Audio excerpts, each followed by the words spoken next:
Hey Chad, Jeff here with Custom Crawlers, and today we're going to be going through the features of your Custom D11 build. So this D11 build has got the 6-channel Tactic TTX 610 radio system, the main vehicle LED lighting system, and the 2 beacon lights. The rear ripper is remote controlled. It's got a 5,000 milliamp LiPo battery pack in it. Comes with the Integy Indy 16 by 910 AC/DC charger, the Sense Innovations ESS Dual sound unit. It's got the upgraded aluminum drive wheels with metal track, and it also has the Servos SAV-SB 2290 SG upgraded drive servos. So they've got just under 700 ounces per inch of torque. So for the radio system on here, it is a 6-channel Tactic. It's got some dust on it.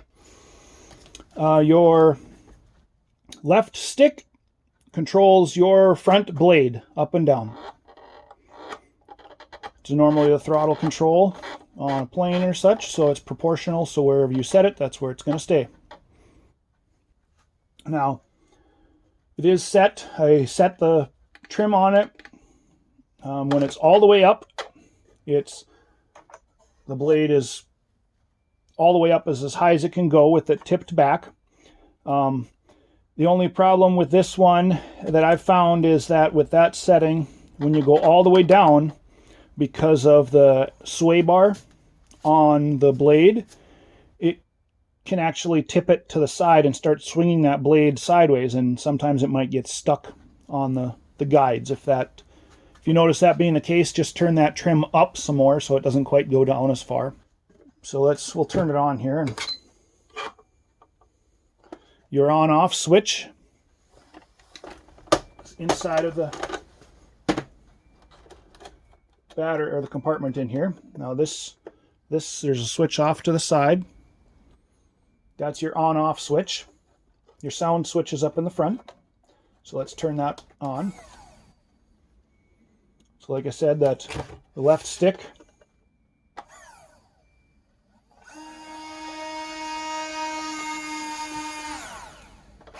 in the middle, it's about the perfect point, about touching the ground, centered.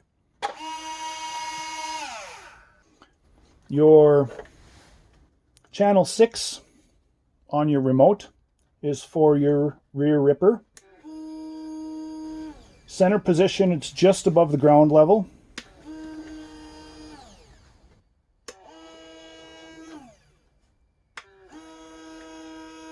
So that's only a 3-position switch on this, so you got all the way up, just above the ground level, and all the way down.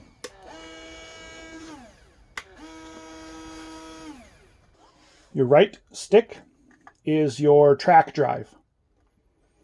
Because it's running servos, and there's no servo mixer or anything like that. Diagonal is forward.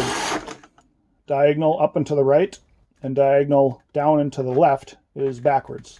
That's how I've done every single one of my dozers thus far. And then alternating it. The lighting on your unit, we've got 2 white LEDs up front, 2 white LEDs on the side of the cab, 2 yellow or amber LEDs on the side of the dozer, and 4 red LEDs in the back of the cab.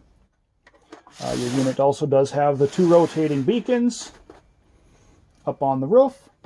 Now those rotating beacons are controlled by the upper left stick, front one, on your radio. So it's a 2-way switch, so when you flip it back and forth, that cycles through your settings on your lights, on your beacon lights anyway.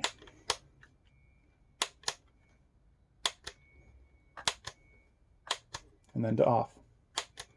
Battery pack, like I said, inside of here is a 5,000 milliamp LiPo battery. 7.2 volt. So it is a hard-cased one. It does have the voltage, the balance plug for hooking up for charging it. Since it's powered, this is the plug that is for the ESS dual, the sound unit. We get power from that into the sound unit, plus it goes to the on-off switch for the main unit. Battery plugs in and just tucks up down inside of there. Now you've got room, plenty of room in here for additional weights. I ran out of the steel weights that I used to use in these units. So I currently don't have any of those left, so I wasn't able to put the steel weights across the bottom. Normally I do a 1/2-inch steel plate across the bottom and then 2 on the side affixed to the sides. But you'll be able to, there's plenty of room inside of here, empty space that you'll be able to put in some weights through here without having to break the shell apart. Sound unit on here, as I said, is the Sense Innovations ESS Dual.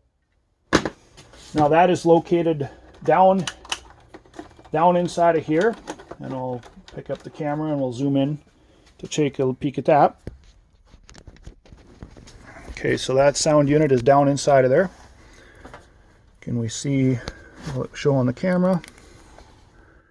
Okay, there's the plus and minus, so the volume control for your sound unit. That switch that's up in the front there, sideways right on top of the sound unit, that is the switch for your sound unit itself. So you'd go, oh, sorry for the flashlight, the LED light, this camera is messing with it. So radio on, we'll turn that, that's for your sound unit. Then when we beep is the startup sound for it. So the sound unit, I have it set for, I think it's a 10-second delay with tap to the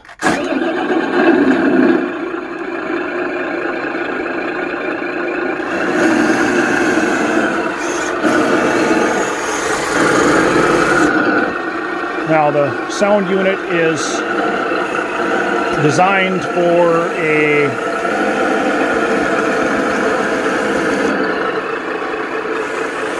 truck,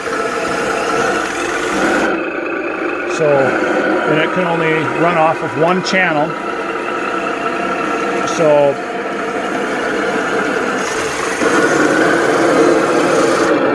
and I know at lower throttle control, I do have the sensitivity cranked up on it.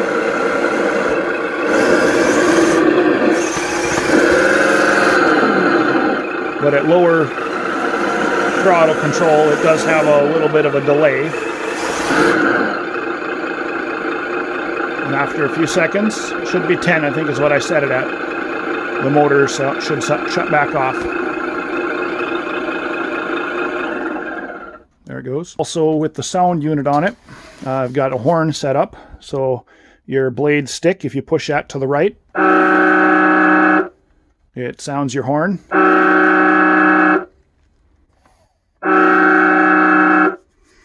I do have the volume turned up like 120%, I think, on the horn. So even if the engine's running, you can hear it over it. That can all be adjusted in the software that you can download for the ESS Dual. It's called the RC Plus. It's fairly simple. There's a USB, if it'll focus on it, S-Link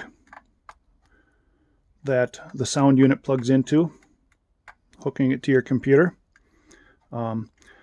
I don't have the wiring for the sound unit accessible from the outside without popping the shell apart. So if you want to try to make any changes to the sound, you will have to pop the case apart and get to the 3-port or the 3-pin servo type connector on the ESS unit. And then plug that into here, plug this into USB on your computer. And then when you run the software, it will recognize the unit. The sound unit is coated with your name on it, and then it will allow you to tweak some of the motor sounds if that's what you would like to do. The metal tracks on your unit right now are set decently loose. Taking out one more link right now with the condition of the tracks would be putting too much pressure on the track. So I would run them for a bit the way they are, and then once the tracks themselves, they'll break in a little bit after some use. Then you might be able to push the pins out and take one of the extra links out to take up some of that slot. You don't want them super tight because that'll put extra strain on the drive gear, the sprocket on the servo, and you don't want the servo to have extra strain put onto it because of that. So the servos driving it are the Servos, like I said, the SAVSB 2290SG servos. So that's one of the highest torque output servos that Servos has that I'm aware of. And that's at, I think, 7.4 volts. You get almost 700 ounces per inch of torque. They are a high voltage brushless servo. So the way that it's running right now, they're running the full 7.4 volts to the receiver for power. Your beacon lights can't run on the full 7.4 volts, so there is a voltage regulator wired into that. Otherwise, everything else, the Actonics actuators and your servos, can run off of the full 7.4 volts. When it comes time to charge your unit, pop off the cover. The black part comes off for your battery. This is a multi-plug. This battery comes with multiple different plugs. I'll throw the ones that came in there into the set as well, or into there. So the Dean's connector is what the sound unit uses, so that's what I use, plug into all these. The charger that comes out with your unit is the Indy 16 by 910. So it can do 1 to 8 cell lipos. It'll do 1 to 8 cell LiLos, lithium LiFes. It'll actually charge a lead acid battery from a 2 to a 24 volt, and nickel metal hydride and NiCads from 1 to 24 cells. So I am going to throw in for you to charge a Racer's Edge charge adapter, the Dean's to the 4mm banana plugs. So that's what you got there. So then you'll be able to plug into your 4mm banana plugs and then into your battery. So this connector here is for the voltage monitor. So it'll connect up to here on your battery. And the negative side, it shows on here, is towards this side.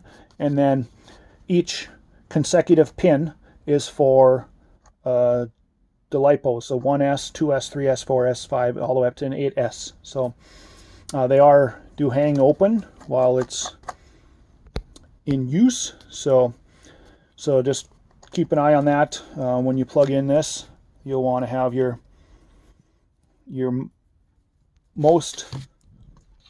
farthest most negative, your main negative here, to the negative here. So let's get our unit plugged in.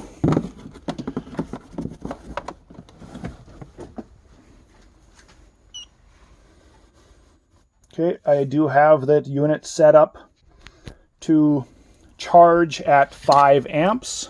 Since it's a 5,000 milliamp battery, that's what I would charge it at, is the 5 amps. It can do far higher than that. but I would just, safety reasons and such, I would just max charge it at the 5 amps. So I'm going to get it hooked up here. So I'll plug in here first. When you plug it in, it should let you know, it'll beep, and it'll let you know that it's, it's got what the voltage is. And you go to charge it, and you hit the mode button once, and it should start charging. Now it'll run for a while. It depends on, how dead the battery is. As you see, here's it's a lithium polymer battery. Is charging at 5 amps. It'll kind of show you how many milliamps supposedly that it's putting into the battery, and then the time, and then the cell voltage. So when it gets done, it'll have some readout information on there and such. And this charger doesn't come with a manual, so in order to have a user manual, you have to look it up on Intigy's website. Well, that's your dozer. If you've got any questions, let me know. Otherwise, I look forward to hearing how the unit's working for you. Oh, I almost forgot, the blade does got a couple pins, M3 bolts I guess they are, too, and then the blade will tip forward, and then you can drop the bolts back in so you can change your blade angle. The only thing with that, changing the blade angle does maneuver your blade considerably closer to the ground when it's tipped forward, so you're going to lose a lot of ground clearance there. But that, I guess, is one thing that I neglected to mention. So okay, if you got any questions on this, just let me know.